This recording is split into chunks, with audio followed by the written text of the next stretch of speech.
The helicopter tilted sharply as a sudden gust of wind slammed against its side.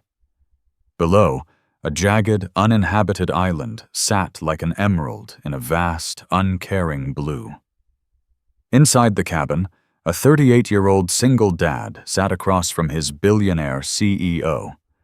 Their only language had been cold business until the warning alarms screamed. The engine sputtered, forcing an emergency landing on a narrow sandbank just as the tide began to rise. Radio silent, sun dipping below the horizon, they realized the truth. Neither knew that this night would force them to confront the words they had spent a lifetime trying to hide.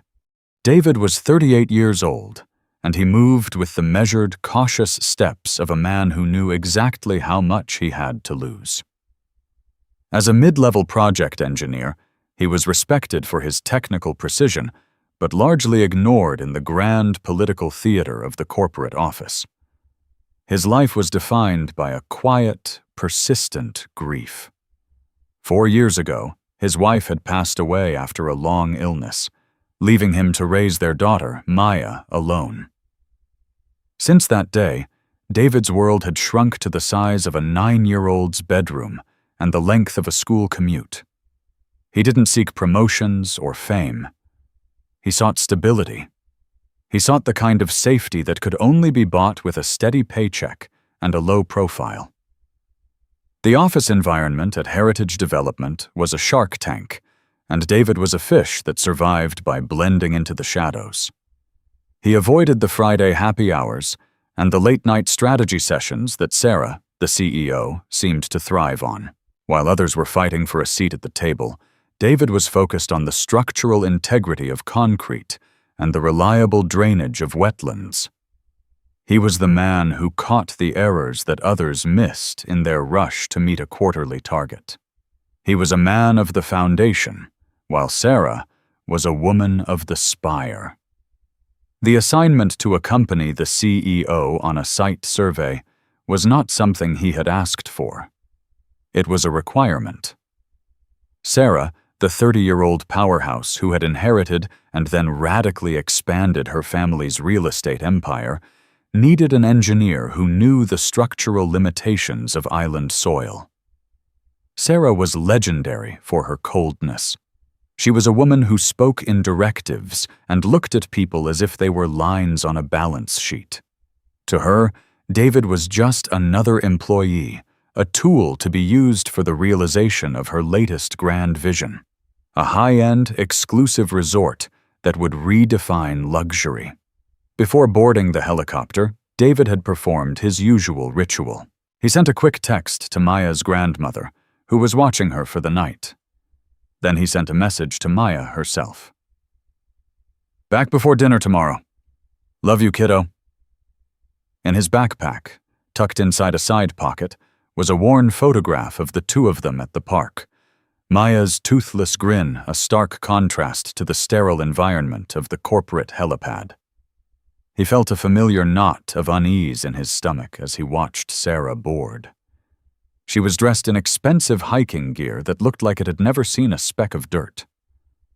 She didn't acknowledge him. She simply checked her watch and climbed in. The tone between them was strictly professional, bordering on frostiness. As the helicopter soared over the coastline, Sarah pointed out landmarks and discussed land use permits. David provided technical data points, his voice steady and neutral. He was uncomfortable in her presence, not because he was intimidated, but because her ambition felt like a fire that would consume anything in its path. She believed that great opportunities required great risks, and she was willing to gamble with everything to win. Sarah talked about disrupting the landscape and creating an icon, while David quietly calculated the wind resistance of the structures she described. He saw the danger in her speed, but she only saw the beauty in her destination. Then the oil pressure light flickered. The pilot's voice, usually a model of calm, took on a sharp, urgent tone. "We're losing pressure. I'm putting us down on that beach. Brace yourselves." The descent was a blur of vibrating metal and the roar of the wind. David gripped his backpack, the image of Maya's face flashing in his mind like a desperate prayer. They hit the sand hard, the skids digging deep into the soft earth, a violent jolt throwing them against their restraints. The silence that followed was deafening. The helicopter sat tilted on the narrow beach, its rotors slowing to a halt with a rhythmic, dying whine. They climbed out, stunned but alive. The pilot had a minor gash on his forehead and was clearly shaken, his hands trembling as he tried to assess the damage. David immediately checked the perimeter. The tide was coming in fast, and the sandbank they had landed on was disappearing with every surge of the surf. The radio was dead, and the satellite phone had been crushed in the landing. The communication was gone. David looked at Sarah. For the first time, the CEO looked small. The wind was whipping her hair across her face, and her expensive boots were sinking into the wet sand. The reality of their situation was beginning to set in. They weren't in a boardroom. They were on a piece of rock in the middle of the ocean, and the sun was disappearing behind a curtain of salt and spray. As the twilight deepened into a heavy, humid darkness, the power dynamic began to shift. David took the lead, not because he wanted to, but because survival required a different kind of logic than a real estate merger. He assessed the terrain with the same precision he used for site maps, noting that the beach would be completely underwater within hours.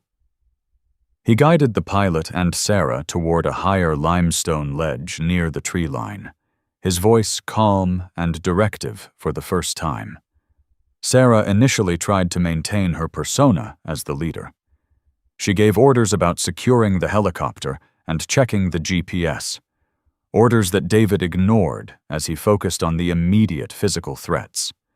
She checked her phone every 30 seconds, watching the battery percentage drop from 12 to 8 to 3 with a look of mounting, silent horror.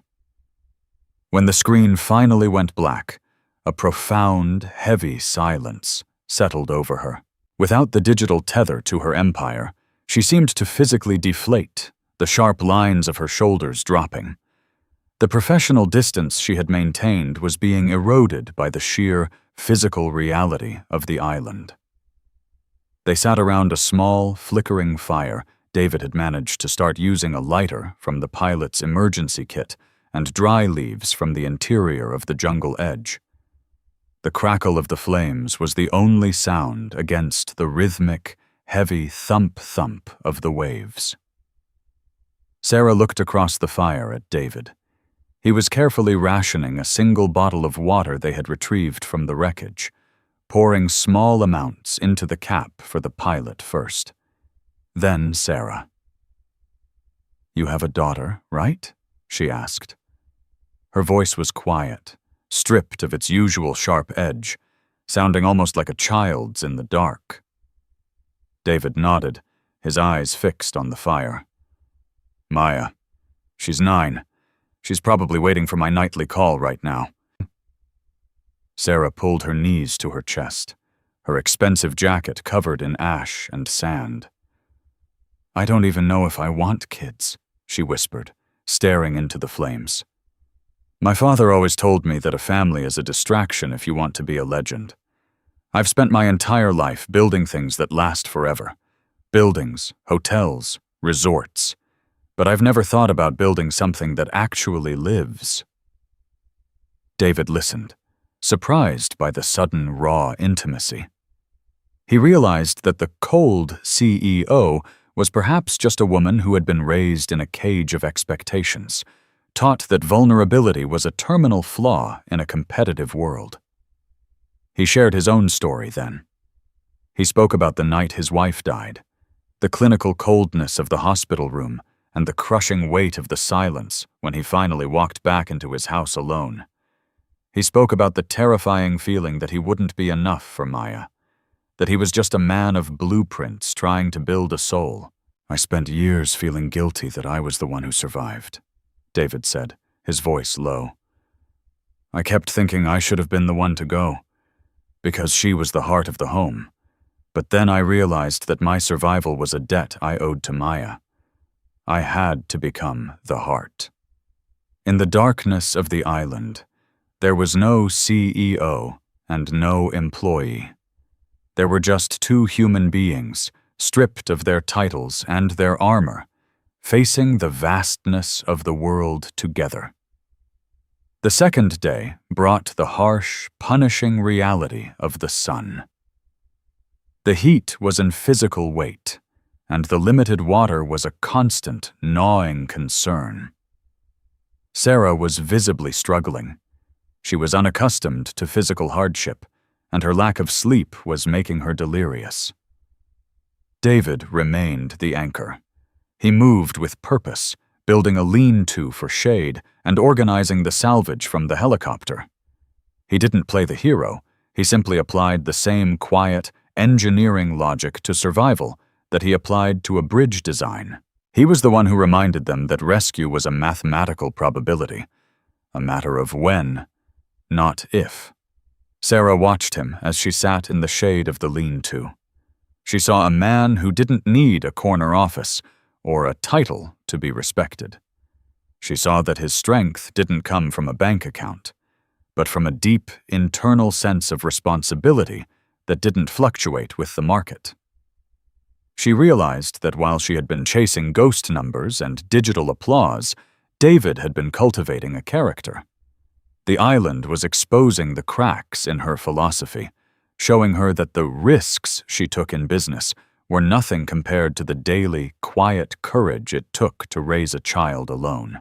By the end of the second day, the tension began to peak as the physical toll of dehydration and heat began to fray their nerves. The pilot was slipping into a feverish sleep, and Sarah began to spiral into a frantic anxiety. She started talking about the board meeting scheduled for Monday, the missed deadlines for the land permits, and the potential collapse of her family's reputation if the news of her disappearance broke.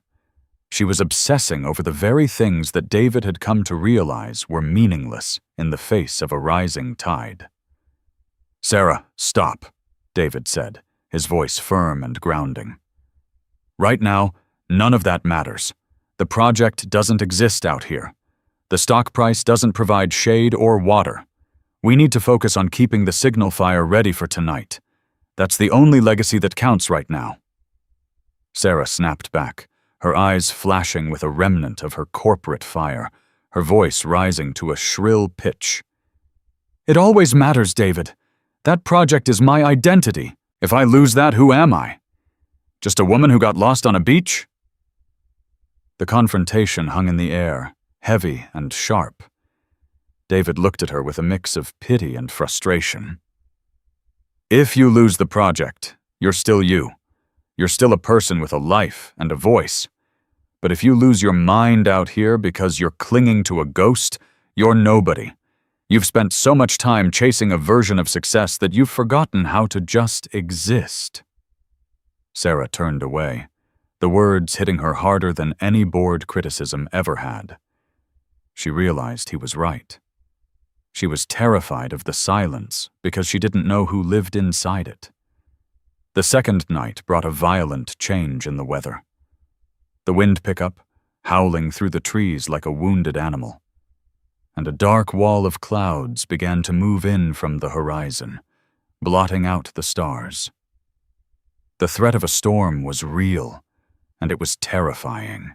Sarah had a brief, sharp moment of panic, convinced that the rescue teams wouldn't be able to fly and that the ocean would reclaim the ledge. She began to shiver violently, not just from the cooling air, but from a deep, existential dread that she was about to be erased. David moved closer to her, offering her his jacket, even though he was cold himself. He took her hand, his grip steady and warm, a physical anchor in the chaos.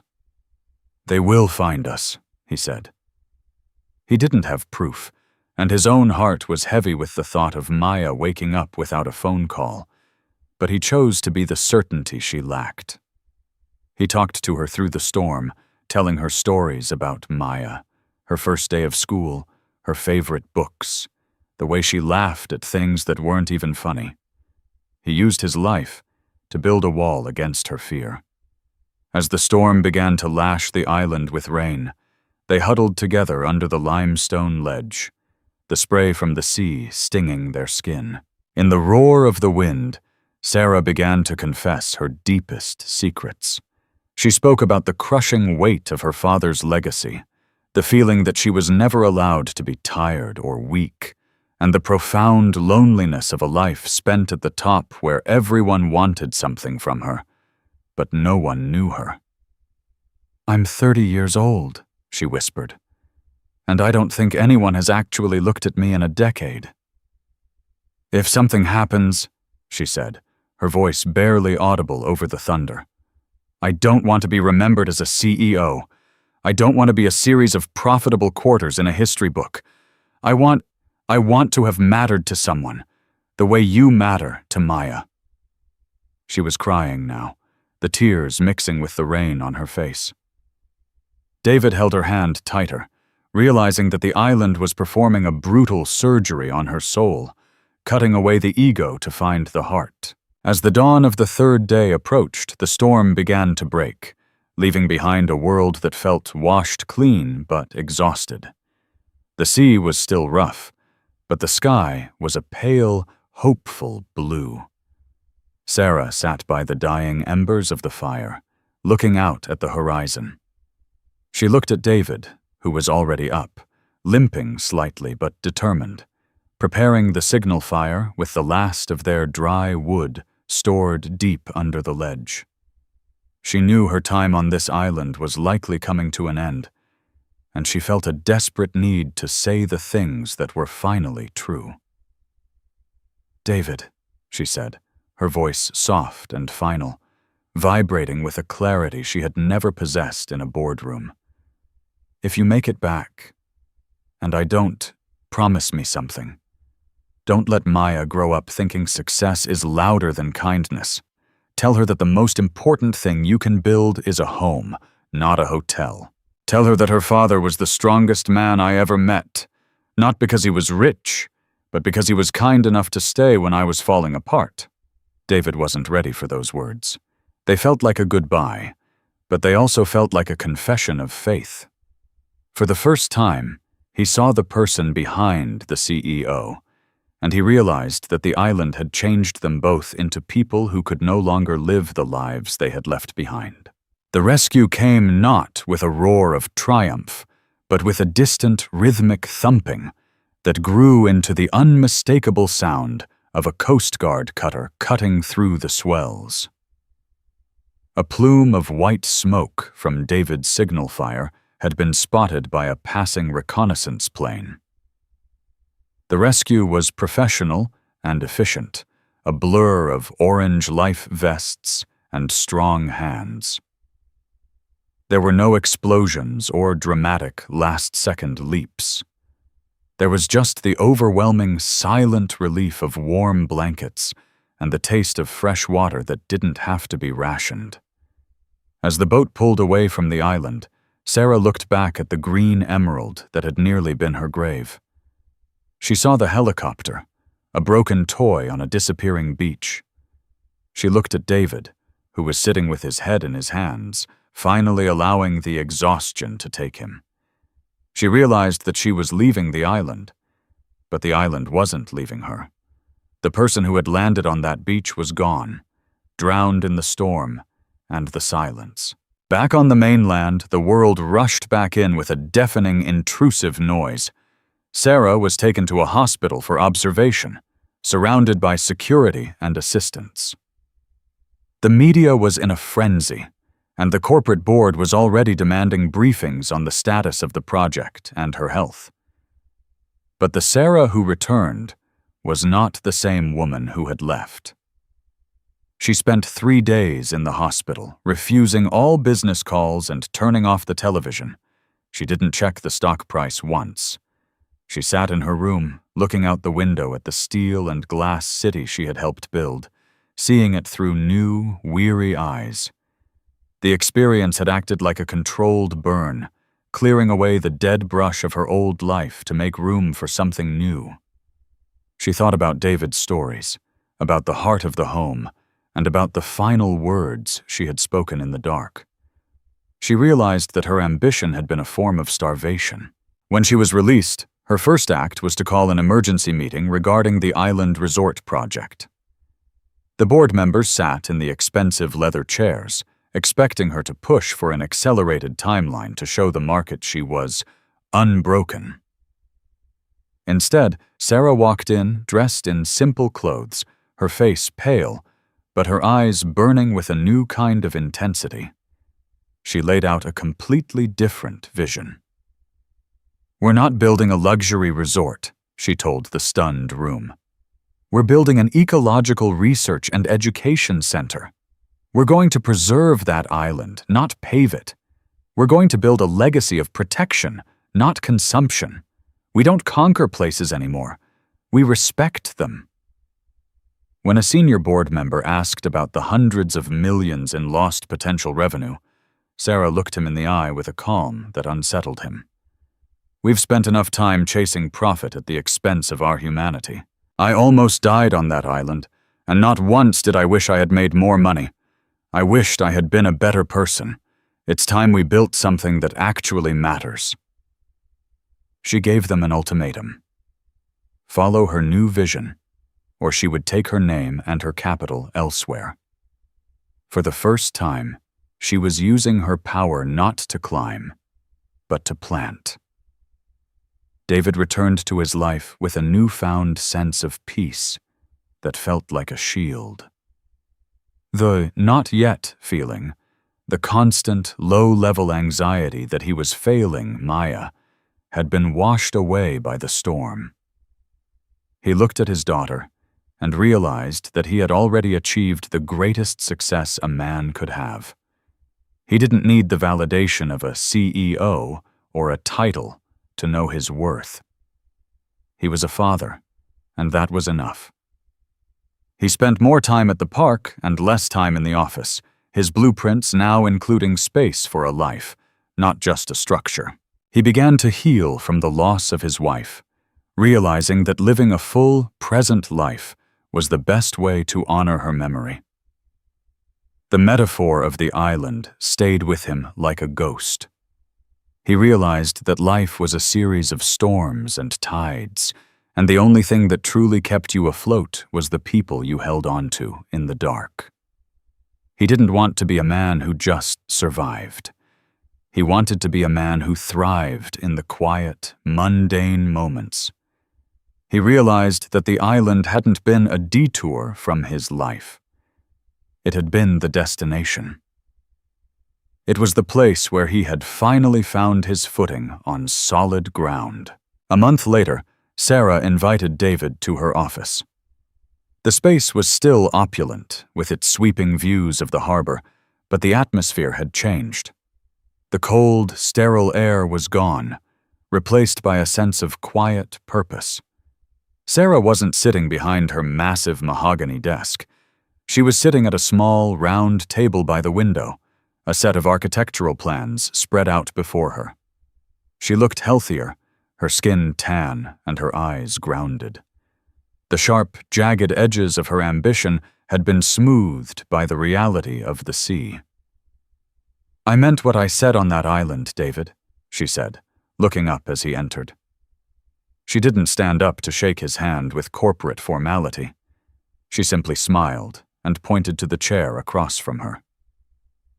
David sat down, feeling no need to adjust his tie or check his posture. "I know you did. And I meant what I said too. Life is different now." Sarah pushed a heavy blue folder toward him. It was a formal offer for a senior director position in the newly formed Ecological Preservation Department. It was a massive promotion, one that came with a salary that would secure Maya's future and her education forever. David looked at the offer, then looked out the window at the distant horizon where the island lay hidden. He thought about the school plays he would miss if he took a job this big. He thought about the quiet, slow afternoons at the park, and the way Maya looked when he was actually listening to her. He looked at Sarah and saw the genuine respect in her eyes, not the respect for a tool, but for a man. I appreciate the offer, Sarah, more than I can say. It's a dream for any engineer, David said quietly. But I have to decline the promotion. I've realized that I already have my priority. I want a role that allows me to be present for my daughter. I don't want to be a director. I want to be a dad who happens to be an engineer. And he waited for the cold rejection he used to know. But it never came. Sarah didn't look disappointed. She looked like she had expected exactly that answer. She had finally learned to value the things that couldn't be quantified. Then we'll create a role that fits that, she said. You can lead the engineering side of the preservation project on a flexible, remote schedule. We need your integrity and your perspective more than we need your overtime. We need someone who remembers what it's like when the tide comes in. David smiled, a genuine, relaxed smile that reached his eyes.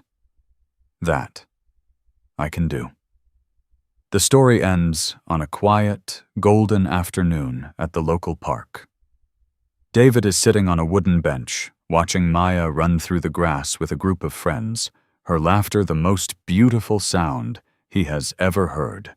His phone vibrates in his pocket, a notification about the company's new preservation project being officially approved by the city council. He looks at it for a second, seeing Sarah's name in the headline. Then he turns the screen off and slides the phone into his pocket. He doesn't need to know the details right now. He's exactly where he needs to be. He remembers the island, the roar of the wind, and the sound of Sarah's voice in the dark, confessing her fears. He remembers the feeling of being stripped down to his soul and finding that he was still standing. Stranded between the sea and the sky, they had finally heard what success had been drowning out. She had ruled a company, and he had been just an employee. But on that island, they were only human. And in the end, that was the only title that truly mattered.